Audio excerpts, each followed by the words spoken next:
चाय वाले का जादू। किसी गांव में अमन नाम का एक लड़का रहा करता था। वो अपनी माँ मुरली देवी के साथ रहता था। अमन की माँ मुरली देवी को बुढ़ापे के चलते एक बीमारी हो गई थी, जिस वजह से उसको पैरों में अक्सर दर्द होता था और वो बिल्कुल भी चल नहीं पाती थी। अमन अपनी माँ की ऐसी हालत देखकर बहुत दुखी रहता था। वह अपनी माँ को बहुत सारे डॉक्टर के पास लेके गया था, पर उसे कहीं से भी कुछ अच्छी खबर नहीं मिली। कोई भी डॉक्टर उसकी माँ की हालत में जरा भी सुधार नहीं कर पाया। तो अब तो मुरली देवी को भी लगने लगा था कि अब उसके पैर खराब हो गए हैं, उनमें अब जान नहीं बची है। पर अमन अपनी माँ को ठीक करना चाहता था। माँ, मैं दिल्ली शहर में जा रहा हूँ। मैंने सुना है दिल्ली ऐसा एक शहर है जहाँ पर हर बीमारी का इलाज होता है। वहाँ पर बड़े बड़े अस्पताल बने हुए हैं, उनमें बहुत सी सुविधाएं भी है। इसलिए मैं दिल्ली जा रहा हूँ ये देखने की क्या सच में वहाँ के डॉक्टर तुम्हारा इलाज कर पाएंगे। अगर मैं तुम्हें वहाँ अभी ले गया और फिर कुछ भी नहीं हुआ तो तुम भी थक जाओगी, और माँ, तुम्हें आने जाने में जो कष्ट झेलना पड़ेगा वो अलग। इसलिए मैं पहले वहाँ जाकर अस्पताल देखता हूँ कि क्या सच में वहाँ के अस्पताल इस काबिल भी है या नहीं, जितना मैंने वहाँ के अस्पतालों का नाम सुना है। बेटा, तो वहाँ जाकर भी परेशान हो जाएगा। मुझे पता है अब मेरा पैर का इलाज कोई भी नहीं कर सकता है, तो बेटा दिल्ली में जाकर और भी ज्यादा परेशान हो जाएगा। इसलिए मैं तुझे बोल रही हूँ कि कहीं मत जा। तो बस अपना ध्यान रख। अब मेरी उम्र तो वैसे भी पूरी हो गई है। मैंने तो इस दुनिया को जितना जीना था अच्छे से जी लिया, पर बेटा अब तो तेरी बारी है ना। तू अगर इस जिंदगी को मेरे लिए बर्बाद कर देगा तो इस जिंदगी का आराम कब लेगा। बेटा अमन, मेरी बात मान और मेरी चिंता छोड़, और बस तू अपने लिए ही सोच। अब तुझे दिल्ली या कहीं और या किसी भी शहर में जाने की कोई जरूरत नहीं है, समझा ना? नहीं माँ, तुम ये मुझसे कैसे बात कर रही हो कि तुम अब बूढ़ी हो गए हो, अब तुम्हारी उम्र पूरी हो गई है। अभी तो माँ तुम ठीक से बूढ़ी भी नहीं हुई हो, और अभी तो तुम्हें मेरे साथ इस जिंदगी के और मजे लेने हैं, समझी ना माँ? माँ, तुम भला ऐसे ही मुझे छोड़कर नहीं जा सकती हो। हम दोनों साथ में इस जिंदगी के मजे लेंगे। इसलिए माँ, तुम मुझे दिल्ली जाने दो। एक बार मैं वहाँ जाकर देख तो लूँ कि जो दिल्ली का इतना नाम चलता है कि वहाँ पर बड़ी बड़ी बीमारी का इलाज भी क्या होता है, क्या वहाँ आपके इस बीमारी का इलाज संभव है भी या नहीं, या फिर दिल्ली सिर्फ नाम की ही दिल्ली है।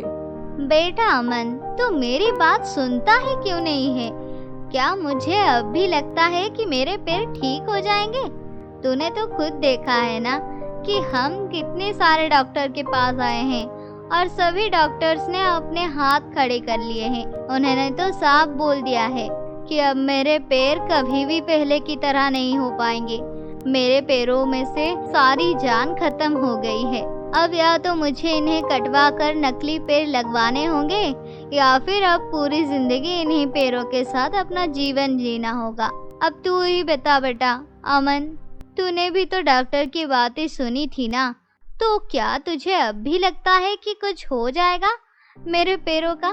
बेटा, अब अगर कुछ कर सकता है तो सिर्फ एक ही कर सकता है, और वो खुद भगवान है। अगर वो चाहे तो मेरे पैरों को ठीक कर सकता है, वरना इस धरती पर मुझे तो नहीं लगता है कि कोई मेरे पैर ठीक कर देगा। माँ, आप यकीन करो या ना करो, पर मुझे एक बार दिल्ली जाकर उन अस्पताल को देखना है और उन सभी डॉक्टर से मिलकर आपकी बीमारी के बारे में बताकर आपके इलाज के बारे में जानना है। माँ, चाहे आप मुझे कितना भी रोक ले, पर मैं आपको ठीक करने के लिए एक बार तो दिल्ली जाकर ही रहूँगा। आपको अपनी जरा भी फिक्र नहीं है ना? पर मुझे तो है ना। आपने मुझे जन्म दिया है माँ, और मेरा इतना ख्याल रखा। अब मेरा फर्ज है कि आपका ख्याल मैं अच्छे से रखूं। और ऐसा कहकर अमन अगले दिन अपनी माँ के इलाज के लिए दिल्ली के लिए निकल जाता है।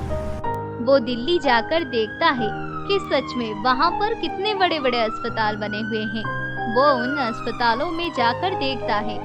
अंदर जाकर वो डॉक्टर से मिलने की कोशिश करता है, पर उससे नाकामी ही हाथ लगती है।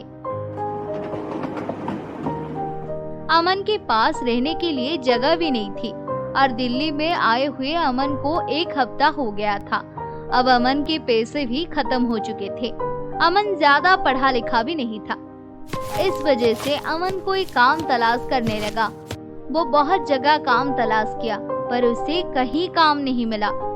फिर एक दिन अमन एक चाय की दुकान पर काम के लिए पूछता है और अमन को चाय की दुकान पर काम मिल जाता है। अमन अब चाय बेचकर पैसे जोड़ रहा था और पूरा दिन चाय की दुकान पर रहता था और शाम को एक किराए के घर में रहता था। अब मुझे जल्दी ही डॉक्टर से मिलना होगा। मुझे दिल्ली आए हुए बहुत ज्यादा समय हो गया है। अब तो मुझे किसी भी तरह इन डॉक्टर से मिलकर माँ के इलाज के बारे में पूछना होगा। ऐसा कहकर अमन फिर से अस्पताल में जाता है और उन सभी डॉक्टर से मिलने की कोशिश करता है। इस बार अमन उन डॉक्टर से अपनी माँ के इलाज के बारे में पूछने लगता है। डॉक्टर उसे कहते हैं कि अपने माँ को अस्पताल लेके आओ, इसका इलाज हो जाएगा। ये सुनकर अमन उसी दिन गांव के लिए निकल जाता है और अपने माँ को लेकर आता है। जब अमन अस्पताल में इलाज करवाने लगता है तो अमन बहुत ही खुश होता है और अमन रोज चाय बेचकर पैसे भी कमा रहा था। अब मेरी माँ जल्द ही ठीक हो जाएगी। अब माँ अपने पैरों पर चल फिर पाएगी। माँ को कितना अच्छा लगेगा। और फिर इलाज होते होते 2 महीने बीत जाते हैं, पर कोई फर्क नहीं लगता।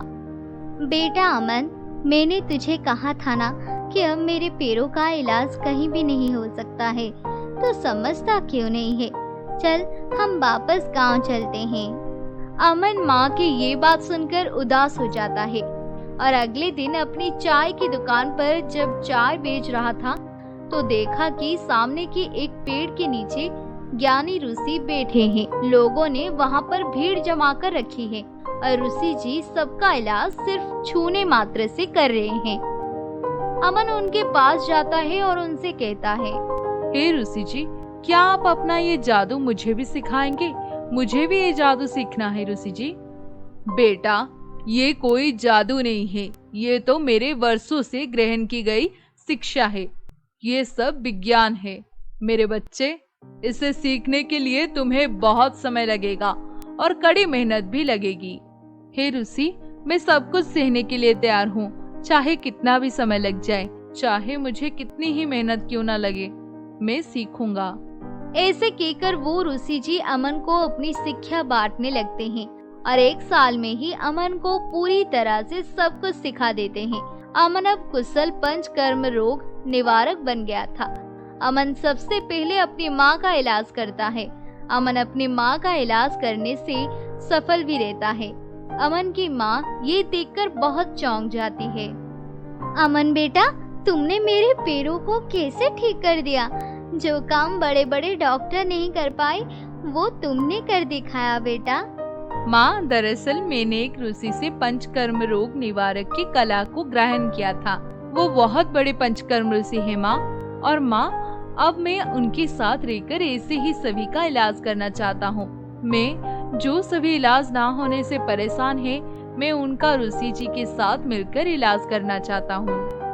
ठीक है बेटा, अब तुमने ये कला सीख ली है तो अब तुम्हारा फर्ज बनता है कि सभी मुझ जैसे लाचार की मदद करो। बेटा, अब तुम ऋषि जी के साथ रहकर सभी की मदद करना।